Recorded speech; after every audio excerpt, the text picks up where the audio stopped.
What is going on, everybody? Welcome back to the Daily Dose with Dylan Davis. I'm sorry we are a few minutes late. I have no idea what the hell just happened with mine and Gint's connection and audio, and it was a whole big thing before we get started. But we are back finally.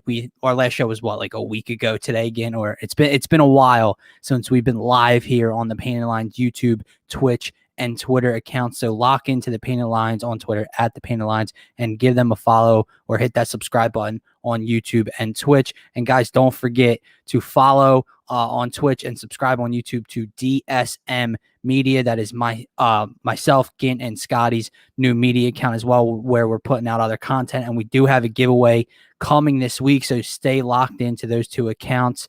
No Limit Deuce. This is what today's show is all about. Our Philadelphia 76ers and the NBA playoffs as a whole. So first, Gint, how are you? How's your week been? And what the hell happened with your laptop or computer before we got started? Yeah, I have no clue, to be honest with you. But I think it was a busy week. I went away for a little bit. It's nice to relax. Where'd you go? Away.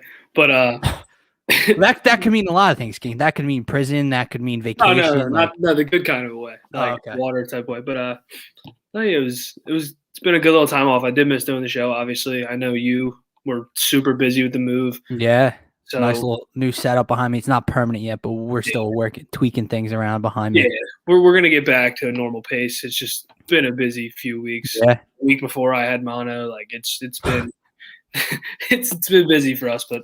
We're right in time for the playoffs. We're how long away till our first game? Sunday's the first game, right? Sunday, yes, for the Sixers. The playoffs start Saturday. Yeah, so we're right on time. Yeah, we're back when it matters the most, people. So guys, comment as much as you guys want to or can throughout today's show. Throw us your questions, your comments on any topics we're discussing today, anything Sixers or NBA playoffs related, and we will get to as many as we can. And you can give myself a follow at DylanJD98 and give Gint a follow at Matt_McGinty. So are we, man. So are we. So Gint, let's get right into this. But before we get into the Sixers team and their potential first round matchups with the winner of this the Indiana Pacers and the Washington Wizards game that takes place tomorrow night. We'll get into that in a second, but let's talk about last night's play-in tournament.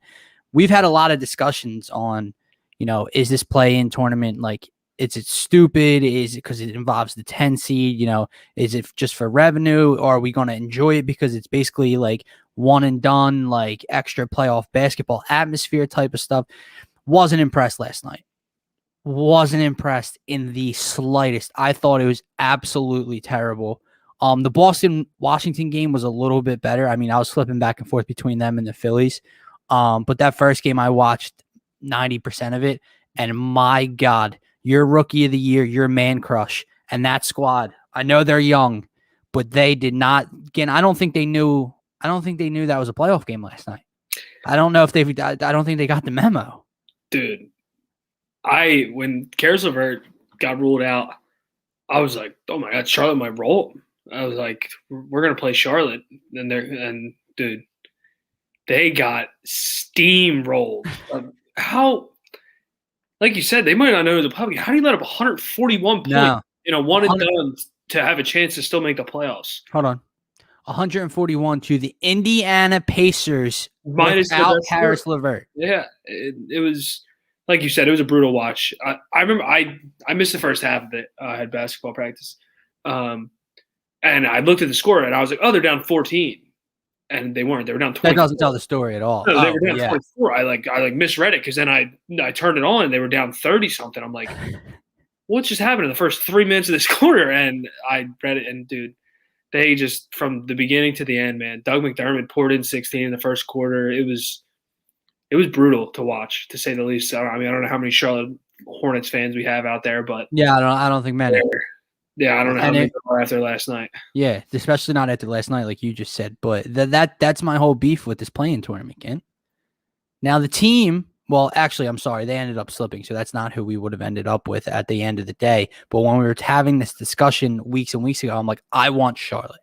That they were the 8 seed for the longest time. I'm like, that's the team that the Sixers should get as the number 1 seed. And now those hopes and dreams are are absolutely crushed. They're gone. And then late last night, the Wizards lose. They're fighting for the 8 seed still as they lose to the Boston Celtics on the back of a Jason Tatum 50 burger in the play-in tournament. He knew it was it's not win or go home for that matchup, but still he knew that was playoff atmosphere. So now they match up with Brooklyn in the first round in that 2-7 matchup. So I mean, let's just start there before we get into Washington and Indiana for a second. Is there any chance the Celtics can give Brooklyn a fight, like just a fight? I mean, they might win a game if Tatum can do what he did last night, which who knows, but I think we knew all 4 of the teams that were going to be in this tournament were most likely going to get steamrolled in the first round. Knock on wood, considering the Sixers are the 1 seed, and we'll probably play Washington and lose in the first game. But no, I mean, they might be able to steal a game against Brooklyn. I don't see it happening. Tatum was special last night. It was really cool to see, to be honest. He looked really, really good. So it was a good game. I really am excited to get into this Indiana-Washington matchup, though. Yeah, I think it's a little more interesting than that. Obviously, if Jaylen Brown was healthy and available, then it's a completely different story. I just wish Boston, like now that they're playing Brooklyn in the first round, I wish Boston had their shit together, and they don't. They're just not the same team. Even with Jaylen Brown pre-injury, they weren't the same team. Marcus Smart was on the floor like 4 different times last night injured, so I don't know what's going on there. But I think it can be a little more interesting if Tatum plays, hero basketball for a week or so. Kemba, can be explosive. I just think the matchup wise, neither of them have any bigs that are going to dominate. And they're all, top heavy, where it's like Kemba and Tatum offensively versus those 3 offensively. And obviously we know who the 3, what side has the advantage. Yeah. But I think it's a little more interesting. I wish Jaylen Brown was healthy. So the biggest thing with that series is I'm just guessing the way to beat Brooklyn would be to have some sort of dominant big man that can create for others, can score himself, which like obviously we think Embiid is, Bam Adebayo, like guys like that. And Boston obviously just doesn't have that. Conor McGregor one time said you can't come in the octagon looking like him and expect to win. And Boston just looks like Brooklyn in a sense they got guards that can score. They play a lot of one-on-one, and you're not going to out Brooklyn. Yeah. The 3 guys that they have. I'm just wondering, like, from a matchup perspective of guarding the 3, I guess Tatum takes KD. Who you throw Marcus Smart on, Harden or Kyrie? Play Harden because he dominates the ball most of the time. And then Kemba tries to keep up with Kyrie. Yeah, and then that means Evan Fournier has to run around with Joe Harris. I think he can manage that. I don't see it, to be honest. No, I don't see it either. I think you're right. I think it's maybe 1 game, but I think it's more interesting than just that's it. I think the games will be close simply for the fact that I don't think Brooklyn can play like a defense. So Boston will score. And then let's get into that Indiana Washington matchup that you alluded to. That's tomorrow night. And then the winner obviously takes on the 76ers in Philadelphia on Sunday. Time still be to be determined. Why is that? No idea. I guess because of the play. I don't know. No idea. I don't think any of them are. Oh no, the Saturday games are set because I saw Miami's at like 2:00 versus Milwaukee, and then like so on. I don't think Sunday's games are set. I don't know why. But we'll figure that out at another time, hopefully soon. But when you look at this Indiana Washington team, let's look at it from this game. Let's look at it from a Sixers perspective. Who do you want to play? Because in my mind, look, I know a lot of people. My boy Scotty, our boy Scotty tweeted something out earlier, and he'd rather play Washington because he said, I'll get his opinion on it later when we go live with him. But he said like past Beal and Westbrook, there's a lot of mismatches he thinks the Sixers can take advantage of.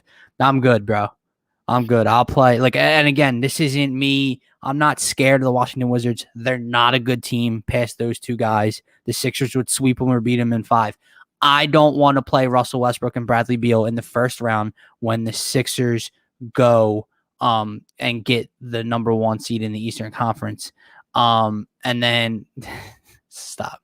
And then when you look at Indiana, Who can anyone on Indiana kill them? I No. mean, you'd hope not, but Karis LeVert, when he played in Brooklyn at the start of the season, made a mockery of Philadelphia. Who would you rather play? I'd rather play the Indiana Pacers. I think they literally blew their load in the first play-in game. Dropping what they drop 144, 141 points last night. I think I'd say Indiana too, pending LeVert playing. If Karis LeVert's not playing, it's a no-brainer. I might want to play Washington if not. Thing about Washington that's hilarious is we all just praise Russell Westbrook for these last couple months of the season, talking about how good. Sorry, that comment got me, man. I'm sorry, man. It's a map of the world. You in the library, man? Where was I? Dude, I don't know. You were.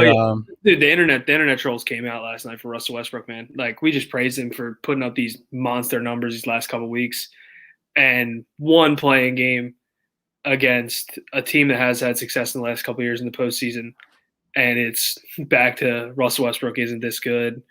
He's just a regular season guy. It's just ridiculous. The hate on Russell Westbrook, it really is. Yeah. I got to get my bearings here. Dude, me too. Those comments are ridiculous. All right.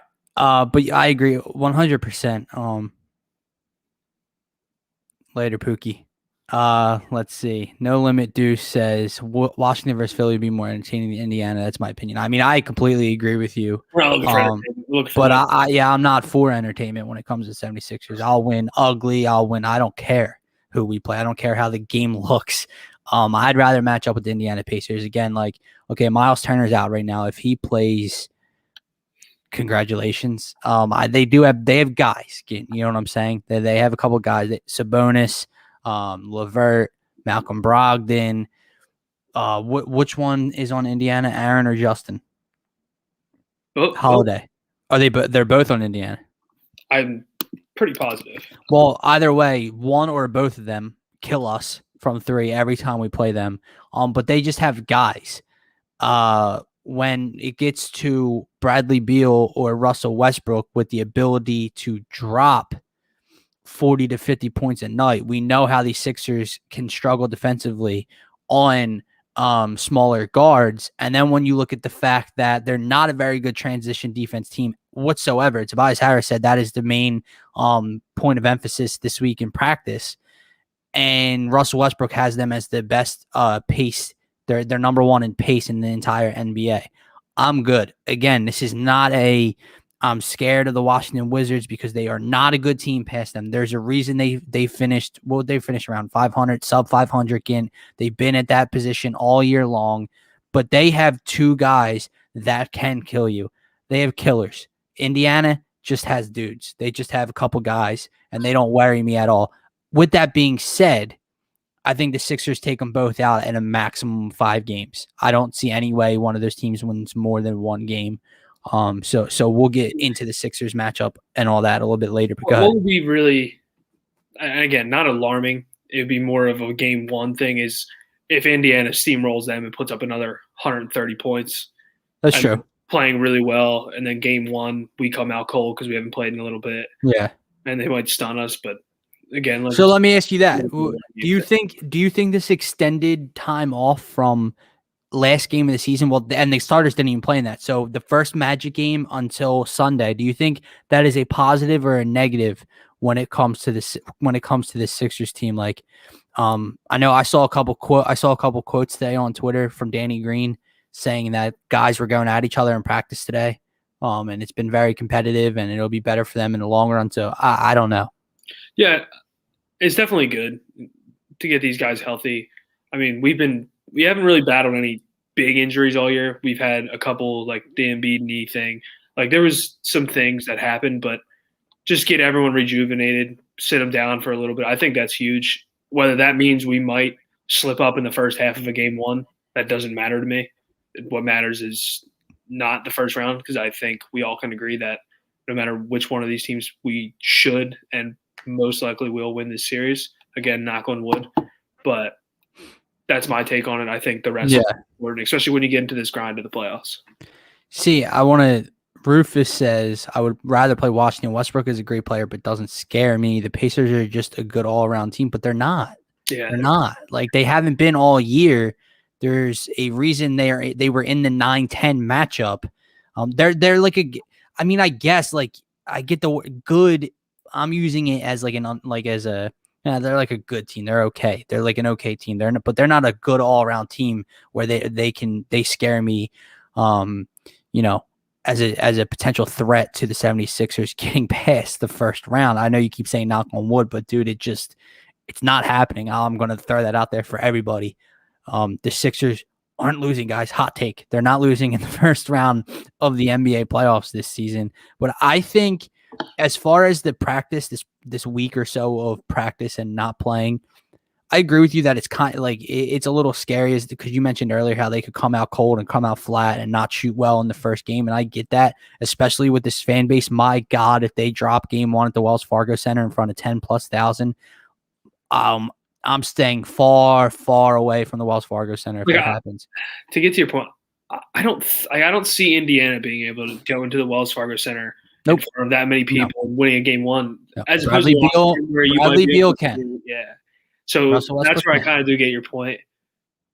But like you said, it's all just good. It doesn't matter. It doesn't matter. This is all just preference, who we want to play. And in my opinion, it's preference of who you want to play in the second round as well, because neither of those two teams scare me. Because, again, I think it was our last show that we did together last week when the sky was falling again in Philadelphia, when the Sixers lost the Miami Heat. And now the Heat are going to get the 4 or the 5 seed, and we're going to have to see them in the second round because we couldn't beat them in the regular season. And oh my God, no, the Sixers are still the number 1 seed. The Sixers are still going to play the winner of the Knicks and Atlanta Hawks matchup in the second round. So I'm chilling over here again. Like I'm excited as all hell for Sunday and for this road to start because I think it's going to be a long road. But I'm chilling. Like I have no worries through the first 2 rounds. I think this is finally the year where the Sixers get over that second round hump. Yeah, I mean, the chips are well, they better. I mean, I guess that's the way you can look at it. They better. Yeah, I mean, obviously things can happen, but you're right. Like everything's lining up to get over that hump. Essentially, something really interesting I saw on Twitter. Against the Heat, against the Nets, Bucks, and Sixers, how many games do you think Jimmy Butler has played? Well, he only played us once. Like 3? 1. The other night was the only time he's played against one of those teams. Nice. Dude, that is wild to me. So I can't. I'm really excited to see that Bucks Heat series. Yeah. I think the Bucks are a lot better than they were last year. It's not in the bubble. So I'm really excited to see how that kind of goes down. Yeah, so if you're the Heat, you're probably all as confident as can be. And if you're the Bucks, you have no reason to be confident. The Bucks have looked really good this year. Giannis, I think, got very unnoticed this year because he's won it 2 in a row, so they're not going to give him the MVP again. It should be Steph, by the way, but we'll see.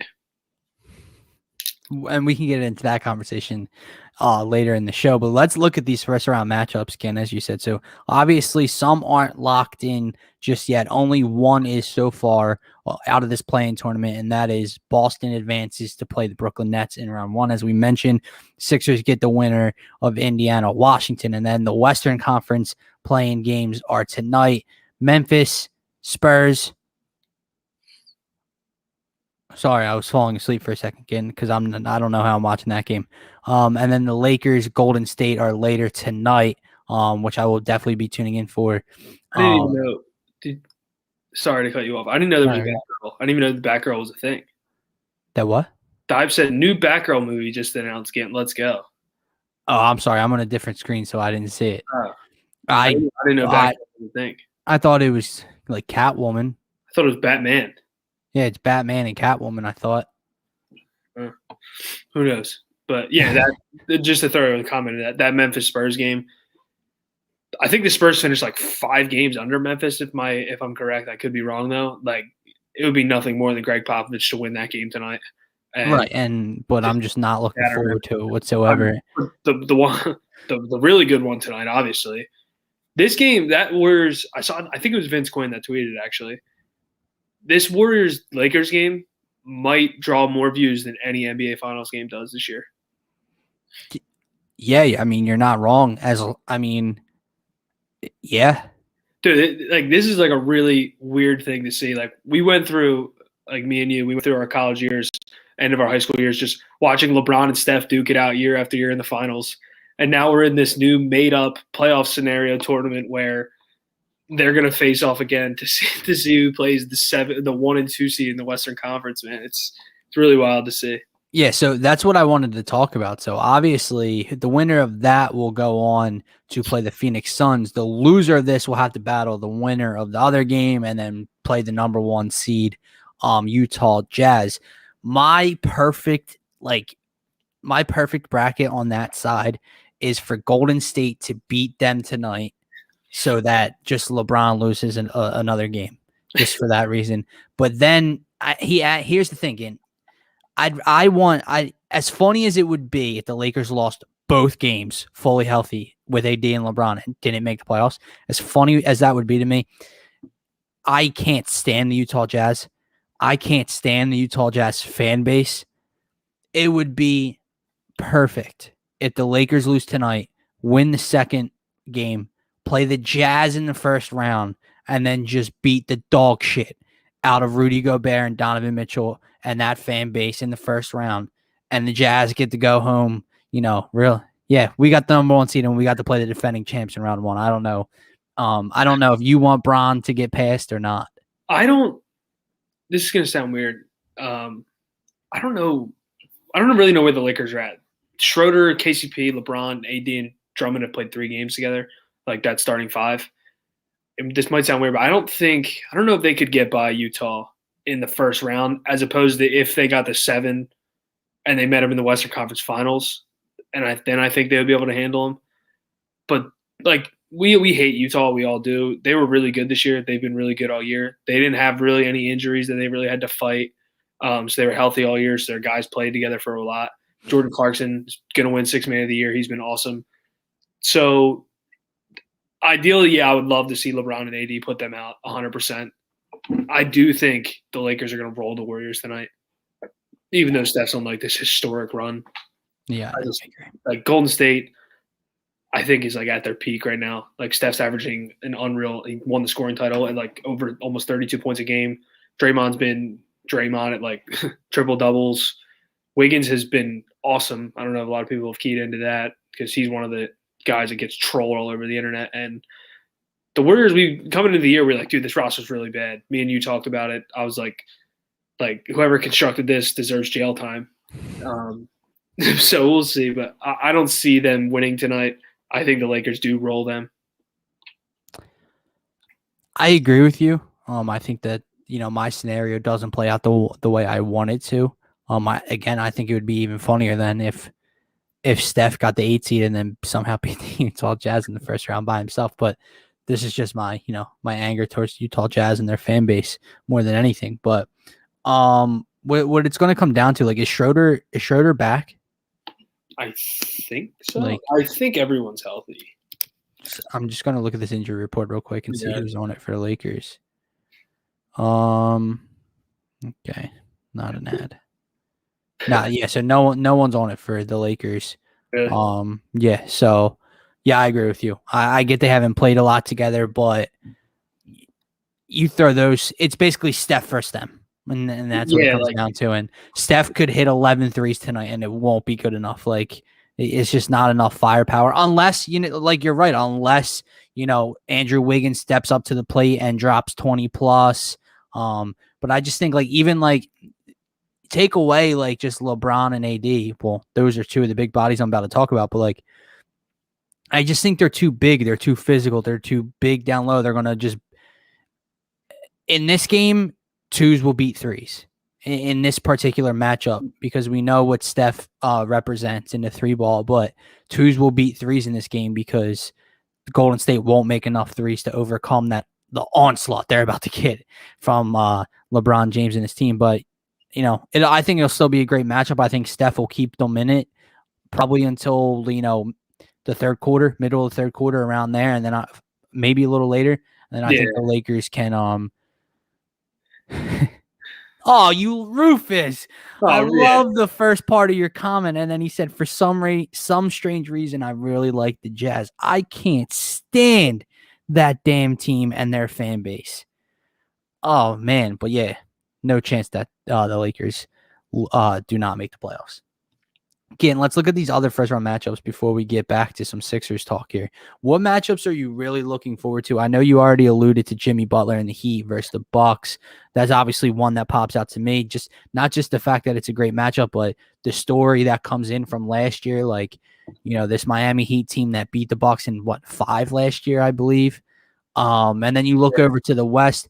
The Hawks and Knicks, I'll watch it. Doesn't really intrigue me. I'll watch it to see. that might be one of those boring first round. Yeah, I'll watch it to see like how they look, what team the Sixers, how they'll look against the Sixers and what they can use against the Sixers. But that's it.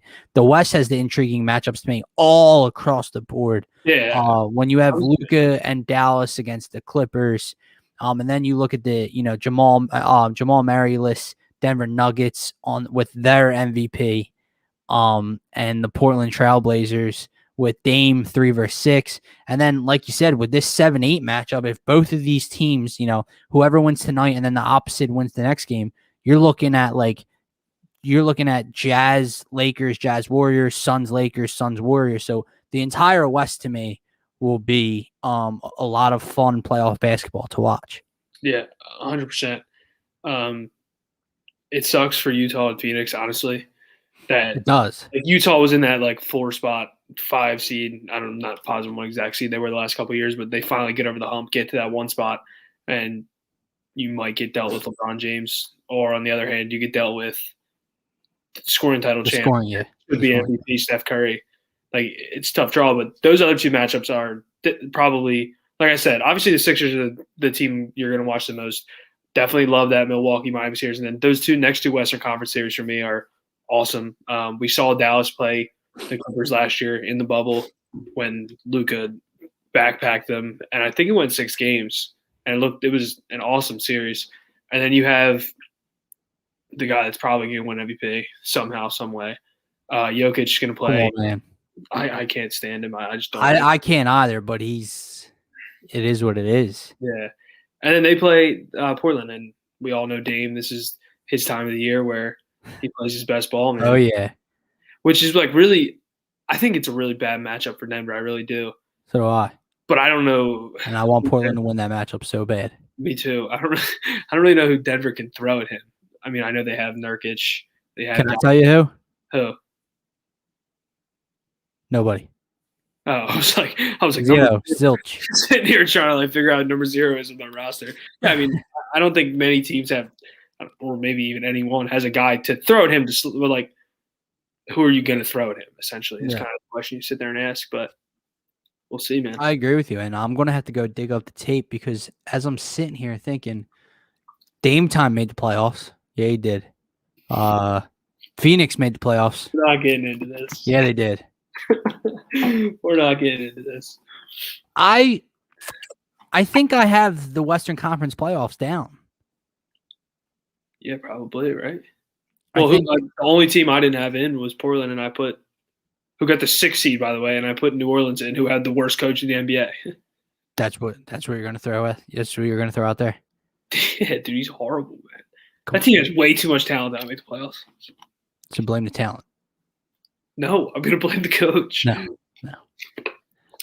But yeah, I'll go dig that up for everyone because people are probably what the hell is he talking? The Eastern Conference too. While you're at it, please. The Eastern Conference? Yeah.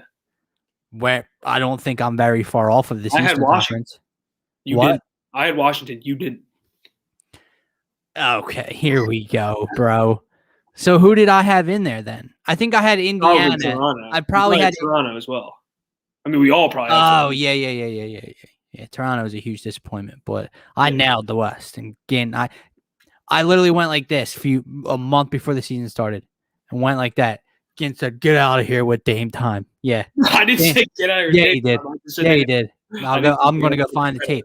I'm gonna go find that damn tape because it's true, and he's the 6th seed, and he's going to knock off the MVP. So we can talk about that for a second before we get into any upsets potentially in the first round. You really think Steph's the MVP? And you have a comment here that says, I back Steph for MVP. My predictions, I don't have the order. I just remember it was on a Faithful Fanatics podcast before the year. I might have it saved in a document. Keep talking. Let me see. And, we were talking, George Ryder actually said that the Suns won't make the playoffs, which was just an awful freaking take. I said that Dame and Dame and Portland would make the playoffs, and the other 7 were like kind of obvious to me. Like I think to everyone, like the Lakers, the Clippers, Dallas, Denver, Jazz, Phoenix, I had in there, Portland, I had in there. So that's not including the play-in tournament, but sure.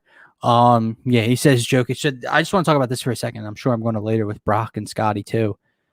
I don't like Joker either. Again, like something like he just bothers me. Something about him irks me, especially when we have the better center. We have the best center in the entire planet. So when I say that Nikola Jokic is the MVP of the league, that is not me saying he's better than Joel Embiid.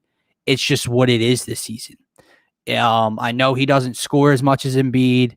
I know he doesn't really play any defense. But when you look at his numbers, you look at the fact that he didn't miss a game. I don't want to hear that it doesn't matter, because it definitely effing matters. When Joel missed 20 or 20 plus games and he didn't miss a game, they had I know that the Sixers are the 1 seed, Denver's the 3 seed, but the Sixers and Denver have about the same record. And when Jamal Murray went down, what did everyone think? Denver's screwed. They're going to slip down the rankings. They were lower than the 3 seed when Jamal Murray got injured. And he has them playing. They won like 9 of the next 10 after Murray got injured. They finished with the number 3 seed. I don't like him either. He irks me. He is the MVP. I said months ago that Steph's in the conversation. Steph's definitely in the conversation. You can't be the 8 seed and win the MVP. I'm sorry. That's just how I feel. I think rank standings do matter. And I know people are throwing out CP3 as well. CP3 ain't the best player on his team. CP3 isn't the MVP of the league. He's not the best player on the Phoenix Suns. I think I would have CP3 like 5th or 6th in my MVP. So would I. It's not that he's out of the conversation as a whole, but he's not even top 3 in my opinion. So right now my rankings, I would put Steph 1. I would. I said before the season, it was right after night 1 when I think they played Brooklyn night 1 and just got smoked. And I was like, dude, this roster's so bad. If Steph will do anything with these dudes, like Kelly Oubre was shooting like 12% in the first month, I'm pretty sure, from 3. So I was like, I said, if somehow got these guys in the playoffs, it'd be really impressive. And it was. And the way he was doing it was unbelievable, especially in that Western Conference. That Western Conference is crazy. So people you have to play night in and night out are. No, yeah. And the last like 5 or 6 games that they went on a little win streak or whatever, and they beat like the top seeds in each conference or whatever over like a couple night span. I'm on board with you. I just don't think, to me, you can't be the number 8 seed and win it. And when you look at it, I think the voters say that too. You see a lot lately. It's just been. And I want to talk to like Sixers fans about this, because I know they hate the narrative. They hate the Jokic didn't miss a game, Embiid missed time. Guys, I don't love it either. But it's the reality of the situation. He didn't miss a game. They have about the same record, and he lost, his second man with 25 games or so left in the season and kept his team winning and climbing the standings. It's impressive. It is. He's not the better player. He's not the better center. He doesn't play any defense. Joel Embiid scores more than he does. I got it. You can't miss 20 plus games of a 72 game season compared to a guy that hasn't missed any, who's also very dominant, and expect Joel Embiid to win it. I think, to me, Joel Embiid's 2 or 3. If he missed, before that knee injury again, remember before that bad knee injury, we were like, no, okay, he missed like 10 games or 12 to 14 games at that time, and we're like, no, he's the MVP of the league. I was saying it for months, but then he missed that time, and then he came back from that knee injury, and I said, okay, that's it. There was I forget how many games left. He can't miss any more time. He did. He's not going to win the award, and I know people don't want to hear it in the city, but it's the truth. Yeah, I mean, he might get some he'll probably be people's third choice currently, maybe fourth. Like, I think Steph and Jokic are probably 1 and 2 at this point. Jokic probably going to win it. I said that I do think he is going to win it, but I don't think he should, if that makes sense. Steph's probably 2. Embiid's probably right there. Giannis is probably right there after. Dame's probably got a couple nods from some people. So I don't know where the Chris Paul thing kind of jumped on paper. And Yeah, I don't know. It's out there, though. I've seen it. I was talking to a guy on Twitter. I don't remember who it was. He said he had Steph or CP3 as his 2 options for MVP. And he said it's because Phoenix has the same exact team as last year, but besides Chris Paul. And I was like, no. Like, they added Jay Crowder, who's been in the league for a while and has been good in the league for a little bit. Mikal Bridges took his game to like a whole different level this year. He's Right. insanely different. And Ayton missed time last year. Yeah, DeAndre Ayton missed 25 games to start the season. He was suspended. But also, let's not forget the fact that what I said earlier, and I don't know if you agree with this or not, but like, to me, and don't get me wrong, I love CP3, and CP3 is an all-timer at his position and an all-time NBA. Okay, he's a future Hall of Famer. He's not the best player on his team. Yeah, he's not. So how can a dude who's not the best player on his team win the MVP? Well, it's not realistic. That was kind of the thing that came in with the All-Star game when he made it and Devin Booker didn't. Yeah. And so I don't understand where that came from. I get like the Phoenix is the 2 seed. Okay, then why isn't Devin Booker like in the conversation? You know what's really crazy? And the comment that Rufus just made talking about Steph, and when the Warriors went on their little run and they were beating everyone and they were the 1 seed every year and Steph was winning those MVPs, all the Cavs fans, all LeBron guys were like, dude, if you took LeBron off them, they'd get the number 1 draft pick. They would be the worst team in the NBA. I mean, all the Warriors fans have rebuttals. And then now it's like, no, really, if you took Steph off this team might be one of the worst teams in NBA history. And that's why he should win the MVP. It's just funny how it kind of came full circle. But, dude, what Steph just did at the end of the season was, like, remarkable. Same thing with Russell Westbrook. And, I mean, I agree. They both got their praise on Twitter, so. I agree. Awesome. It'll be interesting to see who does win it. I just think I agree. Like, Joker is just – it's at that point where he's got a lot of people's nods. Now, now, don't get me wrong. The All NBA first team by Zach Lowe, and I forget who the other person was. You know, I said person, and I wanted to say another word, but he was the one with Gobert on it, right? What? Yeah. Yeah. Hold on. Rudy Gobert is All NBA first team and not Joel Embiid.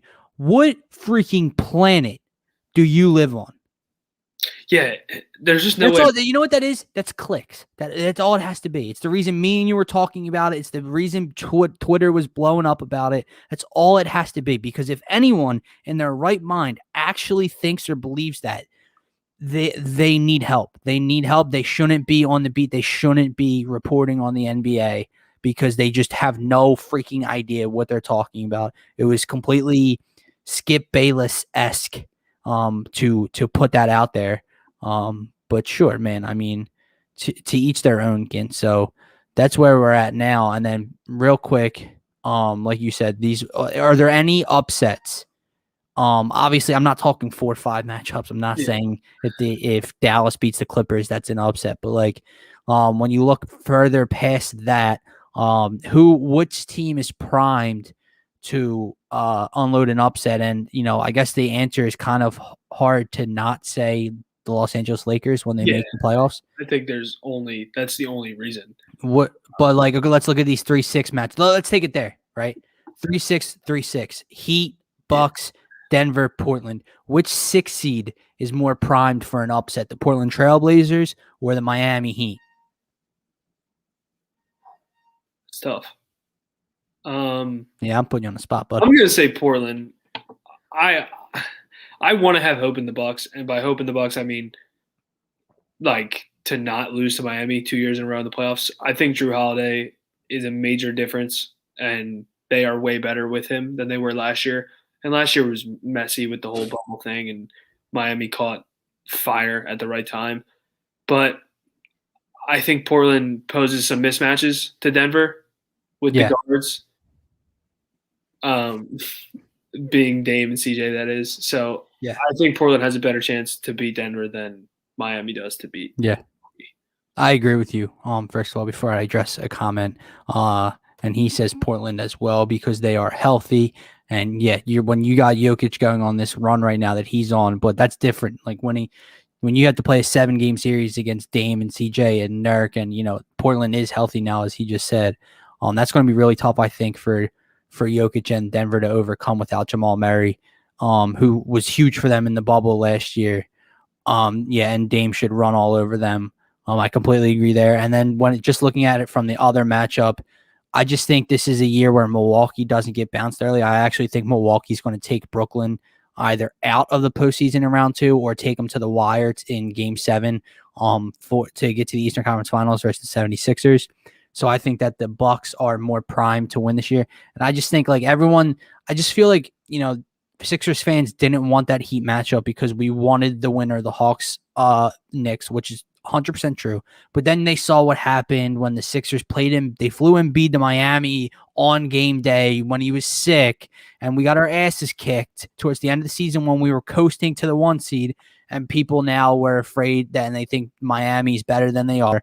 I agree it'll be a lot of fun to watch, but I just think I honestly think the Bucks beat them 6 max. There's no way it goes 7. It's 5 or 6 to me, Milwaukee. I think it's really important that Milwaukee takes care of business in that series, because if Brooklyn steamrolls Boston in the first round in 4 or 5 games, and Milwaukee has to play 7 games against Miami in a grinded out series, that's going to put them at a major disadvantage. 100%. So I just think they need to take care of business early and get some time off before they play Brooklyn. 100%. I think Drew Holiday will play a big factor in that series as well. Someone they didn't have last year. When you watch him on defense, dude, it's really freaking impressive. And when you look at, like, you can throw Drew Holiday on Jimmy in crunch time, or whoever's hot in crunch time, that you didn't have that last year.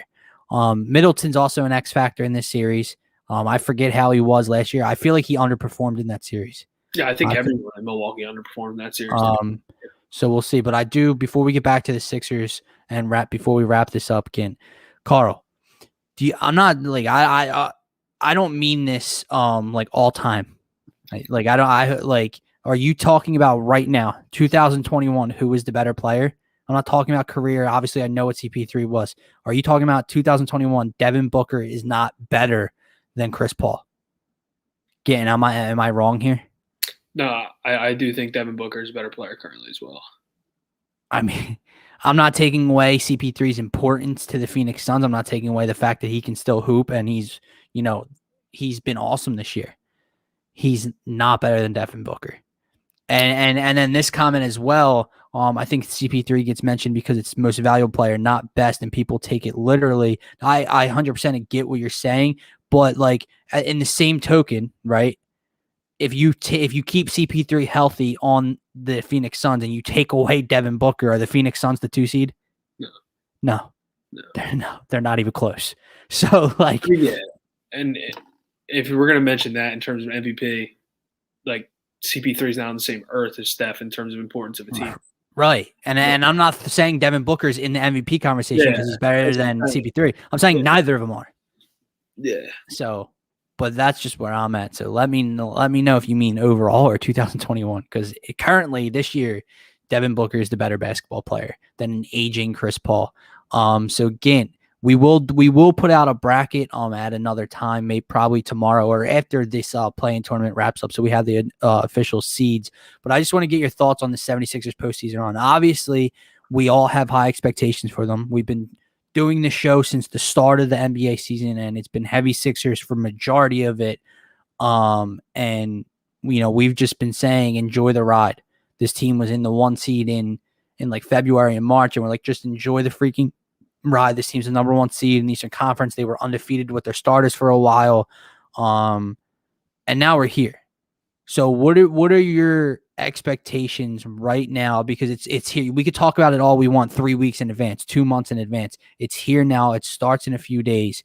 What are your literal expectations for the 76ers postseason run, especially when you see how it's going to lay out, where they get the 8 seed, then they do get the winner of the Knicks Hawks series, and they get home court advantage throughout in the Eastern Conference? What's on your mind?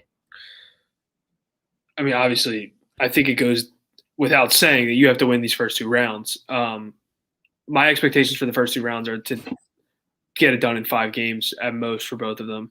Like, I don't want to make an expectation for the conference finals until I see how Brooklyn kind of pans out in these first couple playoff series.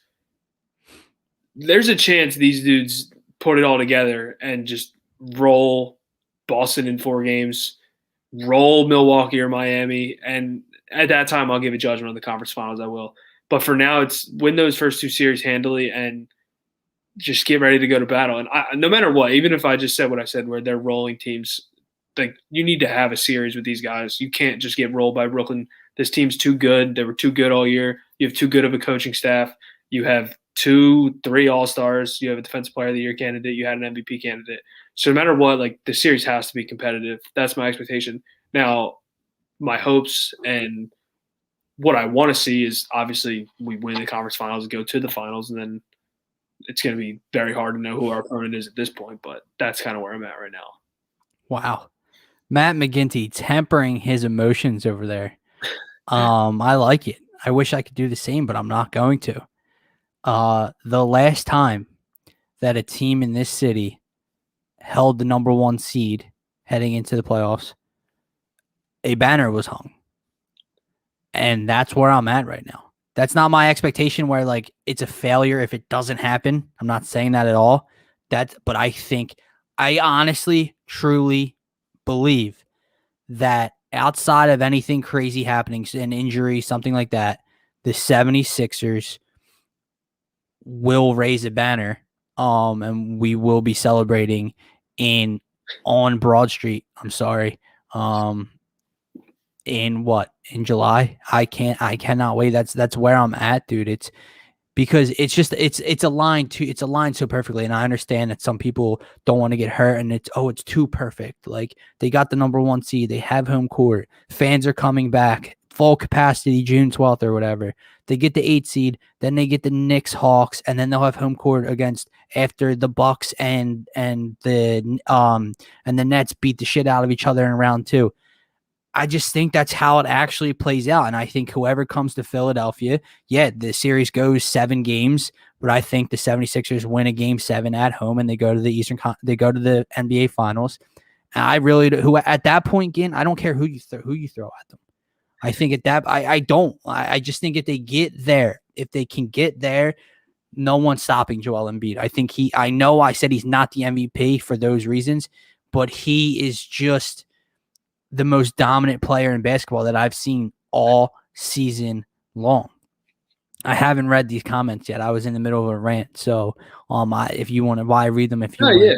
I mean, you have every right to think that too. And I think every Sixers fan has every right to think that we're the 1 seed for a reason. We've had the most dominant player in the game. And, hold on. I'm sorry. Yeah, go ahead. I was waiting for you to read. Jay Monty. You want to tell me how they're locking up Joel Embiid? Because that's a big all it takes. Who you got an answer? Because you can't just say that. You can't just say all it takes is that. Okay, well then give me a solution. How are they going to lock up Joel Embiid? They don't have a single player to throw at him. You're going to double Joel Embiid in a 7-game series consistently throughout a 7. Good luck. And he's going to put all of them in foul trouble. He's passing out of a double team better. That is a huge all it takes. Do not get me wrong. I know what Harden, KD, and Kyrie can be. Okay? I know I'm very excited right now, and I have them going to the NBA Finals. But, dude, all it takes is for the Nets to figure out a way to lock up Embiid, and it's over. Good luck, No one has done that all year, so I don't know. Yeah, good luck. The dude's averaging 31. He's going to the line like 8 times a game. I would love to see I'd love to see Embiid stats this year against Brooklyn. It's got to be something ridiculous. I know we haven't played them at full strength at all, but them at full strength isn't changing what Embiid does. They don't have Bam Adebayo and Rudy Gobert coming off the bench all of a sudden. It's not happening. No, and those guys don't stop him either. No. Don't get me wrong. I know he played like shit in Miami. Guys, relax. Okay? But I think that's going to wrap it up for today's episode of the Daily Dose. So guys, go follow the Painted Lines on Twitter at the Painted Lines and give them a follow on their Twitter and Twitch accounts, as well as DSM Media. That is myself, my co-host here, Matt McGinty, and our man Scotty. we came out with DSM Media. We are on Twitter, just at DSM Media. Hit that subscribe button and follow us on Twitch at YouTube, and then follow us on Twitch at DSM Media as well. Very simple, and we will be doing a giveaway starting tonight, so you will need to be following and subscribe to both of those accounts to be entered for a chance to win, and that prize will be announced tonight as I go live on DSM Media's YouTube and Twitch accounts with my man Scotty and with our boy Brock Landis. So tune in for that as we talk more NBA playoffs, more 76ers, more MVP. Have a good night. Go Sixers, everybody.